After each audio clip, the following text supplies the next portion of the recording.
नमस्कार मित्रों, आजकल का जीवन बहुत तेज हो गया है, भाग दौड़ वाला हो गया है। क्षण क्षण बड़े सारे परिवर्तन हैं। सफलता की प्राप्ति के लिए बहुत सारा परिश्रम करना है। जीवन में जल्दी आगे बढ़ने की इच्छा है। सोशल मीडिया आ गया है, उसने परिवर्तन को और तेज बढ़ा दिया है। हमारे जीवन से शांति कहीं गायब हो गई है।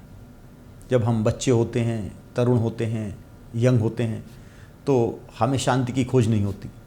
लेकिन जब हम जीवन के एक मुकाम पे पहुंचते हैं, जब हम सफलता प्राप्त कर लेते हैं और पीछे मुड़ के देखते हैं, अपने आसपास देखते हैं, तो हमें एक कमी का एहसास होता है। हमें लगता है कि हमने कुछ चीज़ें तो पा ली, लेकिन बहुत ऐसी चीज़ थी जो हमसे बिछड़ गई, जो शांति नहीं मिलती हमें। अर्जुन वो दुनिया के सर्वश्रेष्ठ योद्धा हैं, राजा के भाई हैं, स्वयं राजा ही हैं एक तरह से, भगवान कृष्ण के मित्र हैं, फिर भी अशांत हैं। शांति कैसे मिले? किस तरह व्यक्ति शांत हो?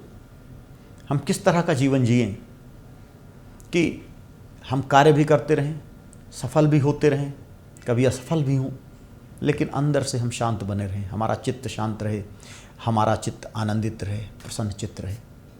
भगवान कृष्ण ने 2 श्लोकों में इसका वर्णन किया है। 2 श्लोक शांति के बारे में कहते हैं कि आपूर्यमाणम अचलः प्रतिष्ठम समुद्रमापः प्रविशन्ति यद्वत् तद्वत् कामायम प्रविशन्ति सर्वे स शांतिमाप्नोति न कामकामी। वो कहते हैं कि सारी नदियाँ समुद्र में मिलती हैं, कितना पानी लेकर बहती हैं, फिर भी समुद्र में बाढ़ नहीं आती। आपूर्यमाण अचलम प्रतिष्ठा समुद्रमापः प्रविशन्ति यद्वत्। जिस तरह समुद्र में सारा पानी प्रवेश करता है, समुद्र में बाढ़ नहीं आती। तद्वत् कामा प्रविशन्ति सर्वे।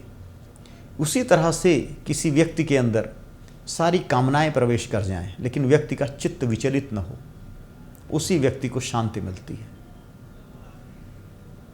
हमारे अंदर जब भी कोई इच्छा उत्पन्न होती है तो हमारे चित्त को विचलित कर देती है।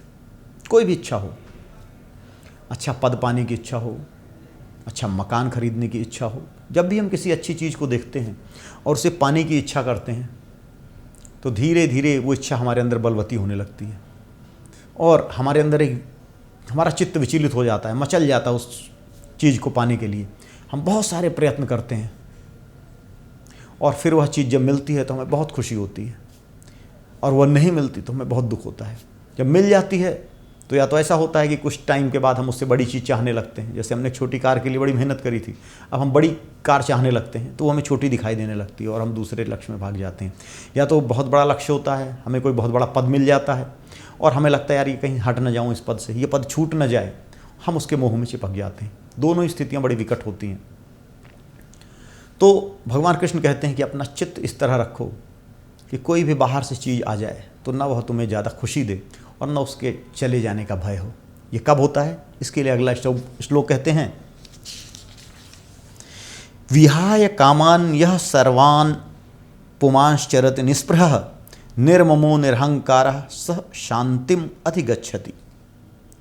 जो व्यक्ति जीवन में कोई इच्छा नहीं करता, सभी कामनाओं को छोड़कर निस्पृह होकर अपना कर्तव्य करता रहता है, न तो कोई अहंकार है उसके मन में, न ही कोई ममत्व है, ऐसा व्यक्ति शांति को प्राप्त होता है, शांत रहता है। यहाँ पे भगवान कृष्ण ने एक आदर्श अवस्था कही है कि व्यक्ति कुछ भी न चाहे जीवन में। देखिए ऐसा होता नहीं है, हम सभी कुछ न कुछ चाहते हैं, हमारी सबकी कुछ न कुछ इच्छा होती है, आकांक्षा होती है। कोई भी निष्प्रह नहीं है, केवल परमपिता परमेश्वर ऐसा है जो निष्प्रह है। यह एक आदर्श है। भगवान कृष्ण ने आदर्श अवस्था कही है कि इस तरह से हमें कोशिश करनी चाहिए, इस तरह से हमें काम करना चाहिए कि हम जीवन में बहुत ज़्यादा आकांक्षाएं, इच्छाएं ना पालें। हम अपने जीवन के इतने बड़े लक्ष्य ना बना लें कि वहाँ तक पहुँचना ही मुश्किल हो जाए। जीवन में हमें आगे बढ़ना हो तो हमें क्रमिक लक्ष्य बनाने चाहिए। अगर हम पैसा कमाना चाहते हैं और आज ही हम सोच लें कि हमें 1000 करोड़ रुपए कमाने हैं, तो हम बड़ी मुश्किल में पड़ जाएंगे और हो सकता है कि हमारे यह बात, हमारे यह विचार कल्पना मात्र ही रह जाएं। लेकिन अगर हम छोटा लक्ष्य रखेंगे, हम 50 लाख का रखेंगे, फिर हम 1 करोड़ का रखेंगे, फिर हम 5 करोड़ का रखेंगे, फिर हम 10 करोड़ का रखेंगे, लक्ष्य इस तरह से बनने चाहिए। लक्ष्य जीवन में होना चाहिए। भगवान कृष्ण कहते हैं फल की इच्छा से प्राप्त नहीं, प्रेरित होकर काम मत करो, लेकिन जीवन में लक्ष्य होने चाहिए। लक्ष्य हो, उसके बाद लक्ष्य बना लिया, फिर आपका ध्यान कर्मों में होना चाहिए। आप ममत्व को त्याग कर अपने कर्मों पे ध्यान दो, कर्म करो और लक्ष्य की ओर धीरे धीरे धीरे धीरे बढ़ते रहो। जो पहले श्लोकों में बताया है सफलता चाहने वाले व्यक्ति के लक्षण, वो लक्षण साथ हों और वो लक्षण आपने ले लिए और उसके बाद सारे कामनाओं का परित्याग कर दिया, सारे परिणामों से आप निष्क्रिय हो गए और आप अपना कर्तव्य करते जाओगे, तो आप शांत चित्त रहोगे। क्योंकि जितना ज़्यादा आप परिणामों से चिपकोगे, जितना ही ज़्यादा आप इच्छा करोगे, जितनी ही ज़्यादा आप लालच करोगे, जितनी ही ज़्यादा आप कामनाएं करोगे, उतना ही ज़्यादा आपका चित्त अशांत होगा।